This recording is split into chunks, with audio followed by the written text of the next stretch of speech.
Hi, I'm Ross Rosenberg.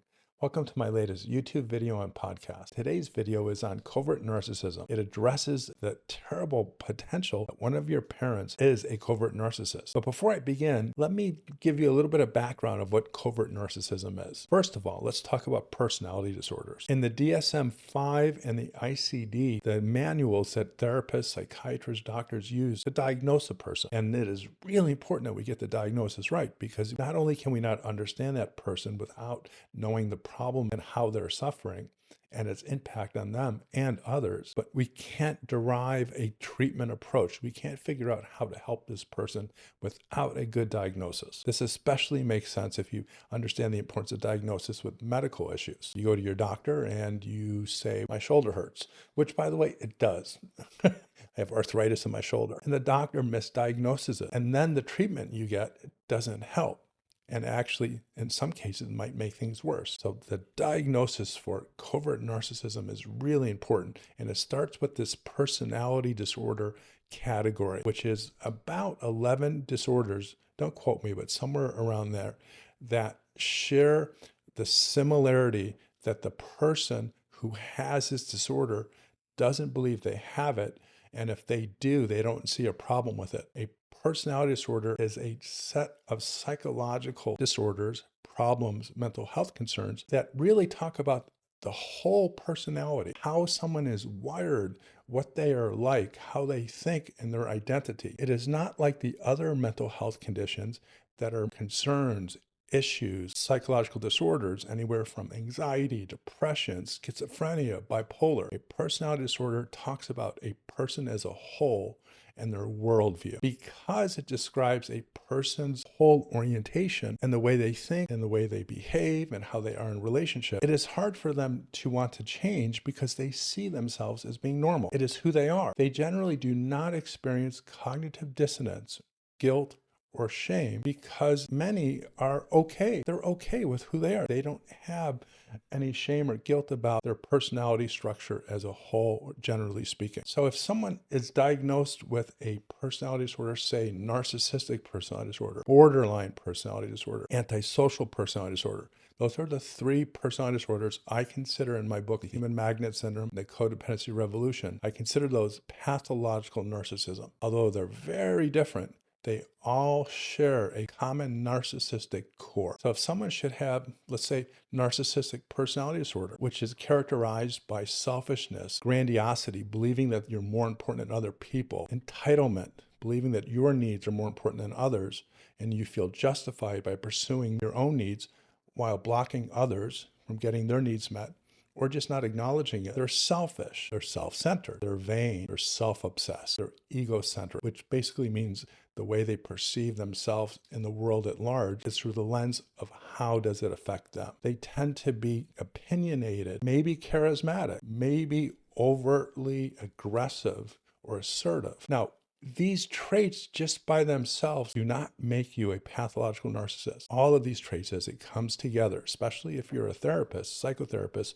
or a mental health practitioner who is making the diagnosis. A few more things about narcissistic personality disorder. They tend to get very angry, sometimes enraged when confronted, when they are shown that their opinion is not true, or if their opinion is a good one, but someone shares an alternate opinion that goes against theirs. They get these sharp reactions that we call narcissistic injuries. They attack.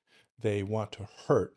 They want to make sure that you don't do that again. So narcissistic personality disorder, that is a diagnosis. It is a mental health disorder. I'm not going to go over antisocial personality disorder, otherwise the psychopath or sociopath, or borderline personality disorder. I've covered those disorders in my other YouTube videos. But since we're talking about covert narcissism, it's important to let you know that it is a category of narcissistic personality disorder. A covert narcissist qualifies for the narcissistic personality disorder diagnosis. But what makes them different from the garden variety NPD, narcissistic personality disorder person, is that they have sociopathic traits. They have traits of someone who could be diagnosed as antisocial personality disorder, a sociopath, a liar, a cheater, a manipulator. ASPDs lack sympathy, empathy. They don't have remorse. They believe that whatever you can get and get away with is their right. And they believe no one should be held accountable if they're getting what they need. Sociopaths. Covert narcissism is a subcategory of narcissistic personality disorder. It is a person with NPD who lies, cheats, manipulates, and pretends. The difference between a covert narcissist and a sociopath is a covert narcissist enjoys, appreciates, strives for, and is motivated to have outside relationships, to be a part of some social structure, to be admired, to be appreciated, to have friends. The ASPD, the sociopath, doesn't really give a darn about that. They don't care. They can't pretend to be gregarious and sociable, but it's all fake. The covert narcissist often has jobs in which they are leaders.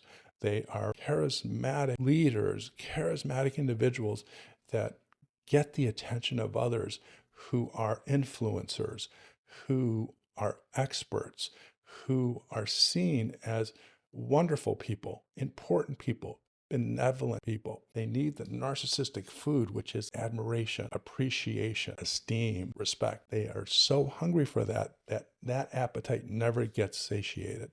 If you feel stuck in painful relationship patterns, you're not alone.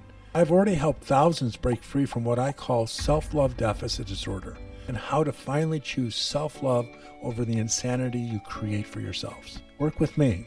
My psychotherapy can help.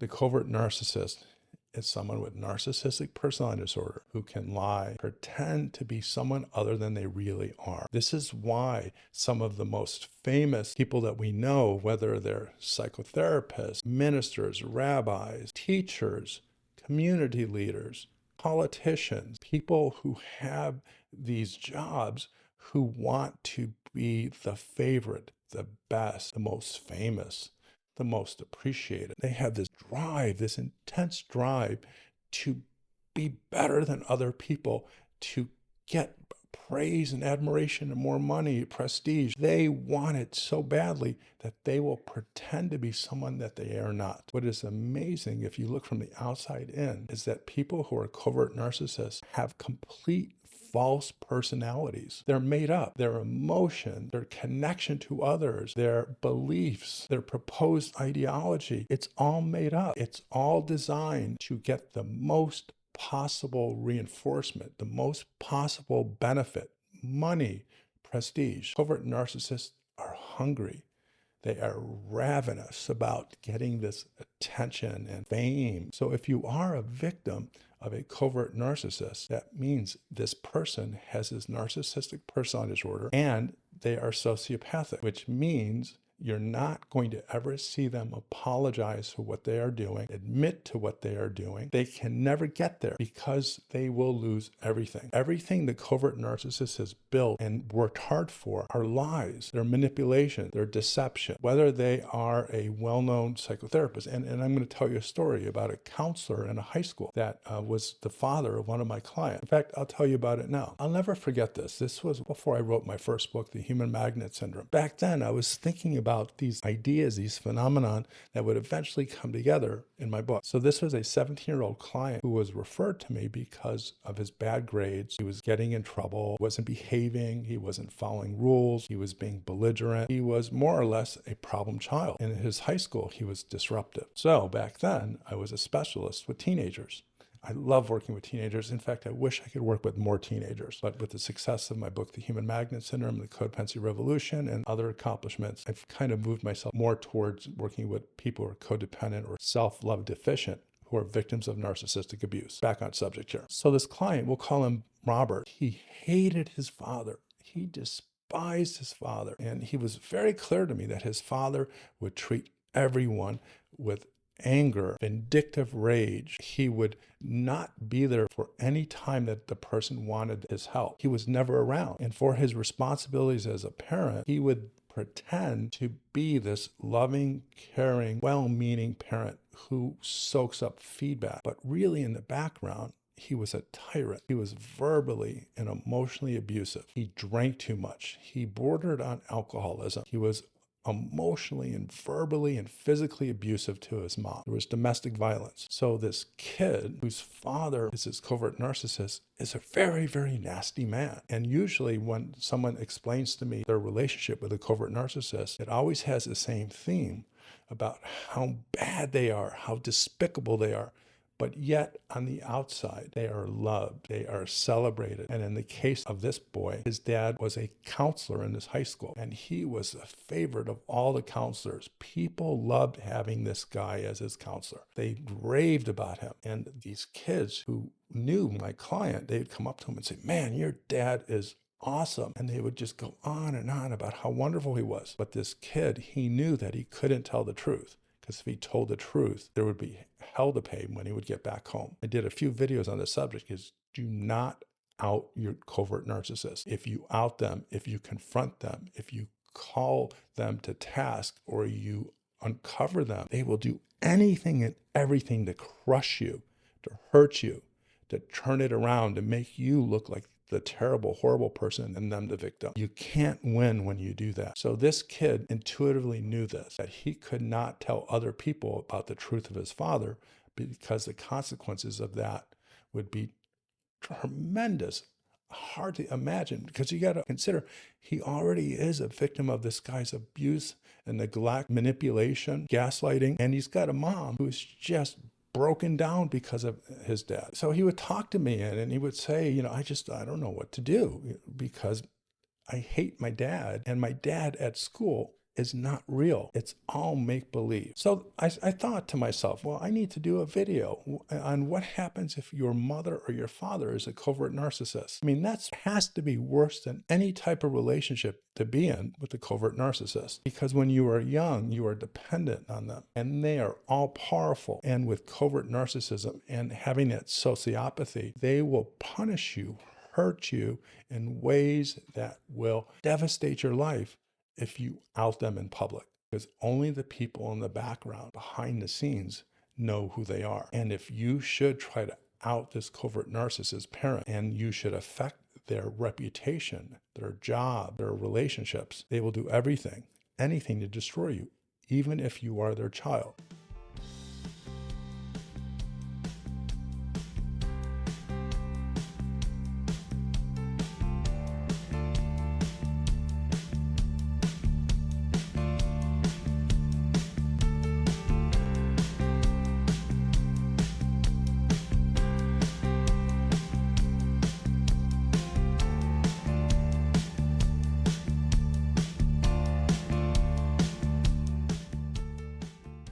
Covert narcissist parents are very, very difficult, especially once you get married or you are in a relationship and you have children and you want to carry on this pretend relationship, this pretend family. They are highly motivated, highly invested in grandchildren. Grandchildren to a covert narcissist is proof to the outside world that they are wonderful people. If someone is watching and they make sure someone is, that grandchild will be showed off. They will have photos and trophies of this grandchild, and they will tell everyone.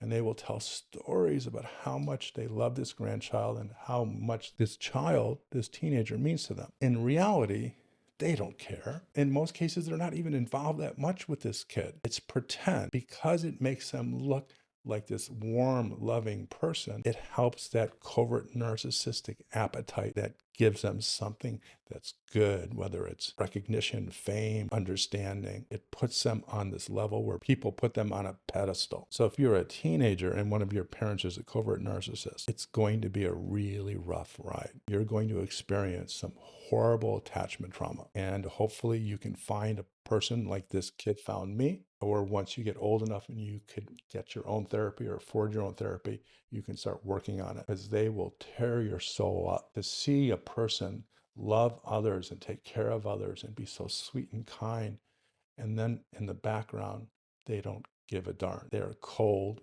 callous, and calculated. It is so much worse than to have regular garden variety pathological narcissist parent. It is so much worse. And that is why it was so upsetting for this kid, because he got so tired of people coming up to him and complimenting his dad when he knew the truth and he couldn't say anything about it. Covert mothers, especially if they are the matriarchs of the family and they pretend to be the loving, connective, doting mother, grandmother, all pretend. They are no different than a covert narcissist father. It's packaged differently based upon culture, mores, how people view roles, whether it's through unique demographic, through ethnicity, religion, culture. The covert narcissist mom can sometimes be worse than the covert narcissist father because they pretend to be the loving, nurturing, I'll hug you and I will compliment you and I will make you feel good all day long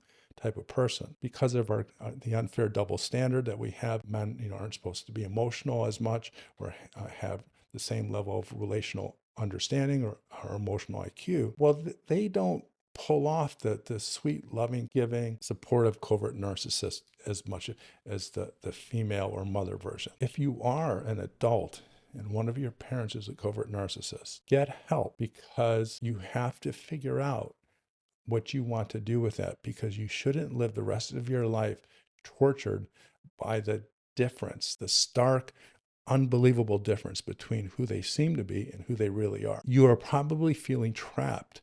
You're probably feeling threatened. Whatever you do, don't call them out. Don't take their mask off. I have a video out there, and I believe it's been viewed, believe it or not, 3.5 million times. It says, don't take the mask off the covert narcissist. Run. You won't gain anything by taking off the mask. You won't gain anything by proving your point. You won't gain anything if you show to the world that they are full of it, that they are false people, that this whole persona of theirs was manufactured, created. They will find a way to discredit you. They will find a way to humiliate you. They will find a way to get people to see you're the problem. So just get out of that relationship. Insulate yourself from the harm. Talk to a therapist and talk about the pain and the agony of living in a double world, the world of which people know your parent is a wonderful person, and the real world where they really are not. As much as you'd like to hold them accountable, as much as you'd like to get the world to see who they are, the risk is just too high. Remember, they are nothing, zero, nada, without their pretend persona. They are absolutely a broken, despicable, empty person without this false persona, bravado, compassion, empathy. And because of their ASPD or sociopathic traits, they don't have empathy. They will hurt you and destroy you, and they won't feel bad about it. And the last person you want to hurt you is a person that doesn't have empathy, is a person who doesn't have remorse. They don't have the moral fiber, the ethics, the cognitive dissonant thought process to hold them accountable, keep them from hurting you badly. I hope this video or podcast was helpful, and I definitely know, if you can relate to it, that you are and have been going through a really hard time in your life. You can get better. If you are self-love deficient, a codependent, I renamed codependency to self-love deficit disorder years ago. I created a treatment program called the Self-Love Recovery Treatment Program, where I help people get to the bottom of their codependency, their SLDD, and permanently get to the shame, the trauma, the loneliness, the addiction to the narcissist, is figure it out and finally set themselves free. Let me help you if you are one of the unlucky people in the world that has a covert narcissist parent. Contact me through email at help@selfloverecovery.com. Check out our website at selfloverecovery.com. Don't be alone with this. It's too big, it's too painful, and don't make the mistake that you can solve it. Lastly, I'd like to talk about my Patreon program. If people are interested in getting access to content that no one else gets to see, or content that you get to see before it's released to the public, or some personal stuff about me that I share, go to my website at selfloverecovery.com and check out my Patreon program. Please subscribe, and thank you so much for all your support throughout all these years. I appreciate it. You take care.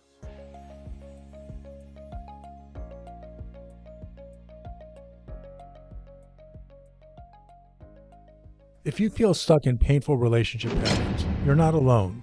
I've already helped thousands break free from what I call self-love deficit disorder, and how to finally choose self-love over the insanity you create for yourselves. Work with me.